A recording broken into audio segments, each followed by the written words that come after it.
Formula One returns. Welcome to the second part of the season, and it could be a historic homecoming for the World Championship leader. Only once before in the entire history of the sport has a driver won 9 Grand Prix in a row. Over to you, Max Verstappen. We're at Zandvoort for the 13th Grand Prix of the season. The Orange Army expects at the Dutch Grand Prix. We have just 2 races to go in Formula One's European heartland, and it is a cracker of a layout. 4.2 kilometers, 2.6 miles, and 72 racing laps ahead of us today. There's not much in the way of elevation, but it's undulating, it's cambered, it's banked, it's epic around here. And we're looking forward to just the 3rd running of the race in the modern era, because before that you've got to go all the way back to Patrick Tambay up against Patrese, sending it into Tarzan corner. A tidy move for the Ferrari driver. This is Ocon versus Alonso. These two always seem to be in close proximity and getting very, very tight to contact. That always seems to be the case between those two. Schumacher versus Vettel into turns 11 and 12. And you could tell they get on because they had to be inch perfect on the exit as the Haas driver tried to force a way through. There is a possibility of rain for this Grand Prix, 70%. Our timing monitor says, for the moment, we're looking at the C3, the C2 and the C1 tyre, as they will be debating whether it's going to be a 1-stop or a 2-stop. They don't have total knowledge of the track surface because of the weekend that we've had. Let's take you through the grid then for the 13th Grand Prix of the year. And it is at the back in the pit lane, Kevin Magnussen. Welcome to Formula One, Liam Lawson, who joins AlphaTauri in place of Daniel Ricciardo. Then it's Valtteri Bottas, struggling to switch the tyres on quickly. Yuki Tsunoda had a 3-place drop for impeding Lewis Hamilton. Esteban Ocon went out in Q1 for the first time this season. Then it is Zhou Guanyu in 15th, ahead of Hülkenberg in 14th place. The big shock of Q2 was Lewis Hamilton looking to make amends and fight through to the points. It's Stroll and Gasly next up on the row ahead of Hamilton. And then for the first time since 1993, Logan Sargent puts the American flag in the top 10 of qualifying. Then it is Charles Leclerc who found the wall. Then we have Oscar Piastri next to Sergio Perez. Carlos Sainz was surprised to be able to get his Ferrari to 6th place. Fernando Alonso is back into the top 5. Equaling his personal best in qualifying is Alexander Albon. A late lap put George Russell 3rd. Lando Norris is on the front row next to Max Verstappen, 2nd front row of the season.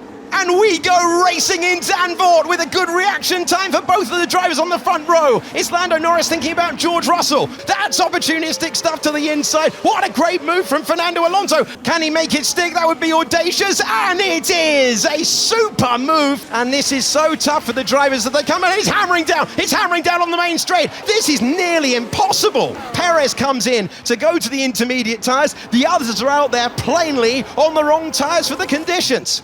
Lando Norris leads the Dutch Grand Prix, but for how much longer? Because here comes George Russell, and Sergio Perez manages to time the conditions to perfection. And so much more grip for Max Verstappen, but that is close to contact. Gasly is forced to take the high line, and Verstappen takes 3rd position. Oh, this could be special. He loves turn 3. Once again, Max Verstappen carves his way by. Was that Alonso? Was that Alonso getting past Zhou? It was. And Alonso takes the position. This is surely going to be another change of the lead in the Dutch Grand Prix. And Logan Sargent has found the wall once again in this Dutch Grand Prix weekend. That'll be a full safety. I don't see any crane there. You okay? You okay? Something failed on the front right. Alonso's going to have a chance. Oh, and Perez knew it, defended. Sainz looking for the opportunity on Gasly. That's a late lunge from Yuki Tsunoda, who's able to take the place on Zhou Guanyu, and that is for 8th position. Time for another overtake by the looks of things. Lando Norris has an updated McLaren. He sweeps around the outside, with Carlos Sainz hanging on to 3rd place at the moment, to the inside, and he'll reclaim the place. And Hamilton and Norris now trying to get past Tsunoda. There goes Norris, and Hamilton's going to have to wait. Russell versus Albon. This is for 6th position, or it was, because Albon has just driven around the side. This is a much better run for Pierre Gasly this time. It's a position improved for Pierre Gasly. Okay, changing it. Here comes the rain. This is an opportunity, and the rain is bucketing down. Yellow flag in sector 1, and off the road goes Sergio Perez in the monsoon conditions now. Surely it can't be long until we throw a safety car at this one, because they'll be struggling to keep it on the road. They'll be aquaplaning off. Let's go back to live. Oh, they're snaking off the road. Zhou Guanyu has gone into the Tech Pro. His teammate has gone off. Oh, that was a big hit for Zhou Guanyu. It was aquaplane territory for Zhou, and actually his teammate went off just behind. Max Verstappen takes us back to green flag racing conditions, and Fernando Alonso will try and stay with the Dutch driver out front. As we go into turn 11, there's the contact between the pair of them. Verstappen crosses the line to win 9 Grand Prix in a row and tie the all-time record. Alonso is second for his return to the podium, but it's Pierre Gasly who takes the checkered flag. Anything you can come up with, any scenario, however odd, Max Verstappen has an answer to it, and at his home race, he's topped the pile once again.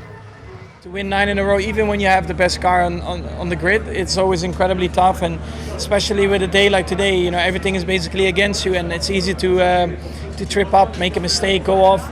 But we didn't. We stayed calm, and to win a race like this today is definitely very rewarding. And then, of course, being at your home Grand Prix as well with all the fans makes it even better. I felt great today. The car was, it was alive. I think I was feeling connected to the car today from the beginning. So we overtook a few cars at the start, and then in the very difficult conditions in the first laps, we were very fast, even faster than Max. At the end to finish P2 after the difficulties that we went through in the month of July, it feels like, as I said, being alive again.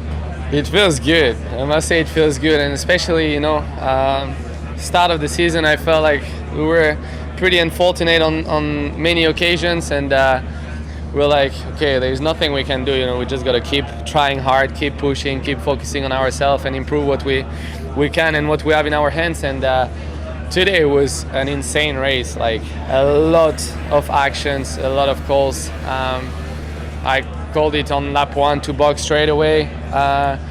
We had great pit stop, great strategy. The pace was good. I could keep up and even pull away from the Ferrari and kind of stay not too far from Fernando. And it just got me very excited again. We're fighting for this position is obviously a lot more enjoyable. And we had a small penalty, 5-second penalty, but luckily on the other side, Checo had a 5-second penalty as well, and it all worked out. Yeah, it was such an unfortunate afternoon in the end, especially with the later calls. We had to do a few. We got the first one right, but then when we boxed for the Inter, obviously things were not ready. And then